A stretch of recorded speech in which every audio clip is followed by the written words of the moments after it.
Hello বন্ধুরা, রঙ্গিলা কুকিংয়ে আপনাদের স্বাগত জানাই। তো সবাই কেমন আছেন? আশা করি সবাই ভালো আছেন। তো দারুণ নরম তুলতুলে একটা রেসিপি নিয়ে এসেছি নাস্তার। তো চলুন দেখুন কীভাবে আমি রেসিপিটা বানিয়েছি। এখানে নিয়ে নিচ্ছি 2 বাটি নেপে নিয়ে ময়দা নিয়ে নিচ্ছি, স্বাদ অনুসার নুন নিয়ে নিচ্ছি, অল্প হলুদের গুঁড়ো, লঙ্কার গুঁড়ো আর ধনে গুঁড়ো আর জিরে গুঁড়ো দিয়ে দিচ্ছি, আর স্বাদ অনুসার 1 চামচের মতন চিনি, আর সাথে দিয়ে দিচ্ছি আলু গ্রেট করে রাখা, আর কাঁচা লঙ্কা কুচি, ধনেপাতা কুচি, পেঁয়াজ কুচি আর টমেটোর কুচি দিয়ে খুব ভালোভাবে এখন মিক্স করে অল্প অল্প জল দিয়ে খুব ভালোভাবে একটা ব্যাটার তৈরি করে নিচ্ছি। তো ব্যাটার তৈরি করে নিয়েছি। তো তাওয়ার মধ্যে এখন 1 চামচ থেকে 2 চামচ আমি তেল দিয়ে দিচ্ছি এখানে। তো তেল দিয়ে ব্যাটারটা যে গুলে রেখেছিলাম এর মধ্যে দিয়ে দিচ্ছি, চামচে করে উঠিয়ে এইভাবে একটা গোল শেপ দিয়ে একটা রুটির মতন বানিয়ে নিচ্ছি এখন।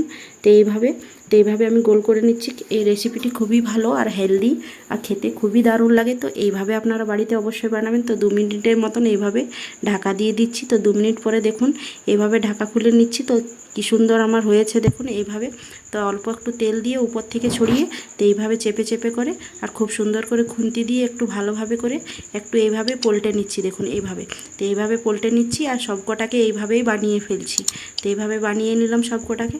তো আমার রেসিপিটি আপনাদেরকে কেমন লেগেছে অবশ্যই লাইক শেয়ার কমেন্ট করবেন, আর বন্ধুদের সাথে অনেক শেয়ার করবেন, আর পাশে থাকা বেল আইকনটি দেবে আমার পাশে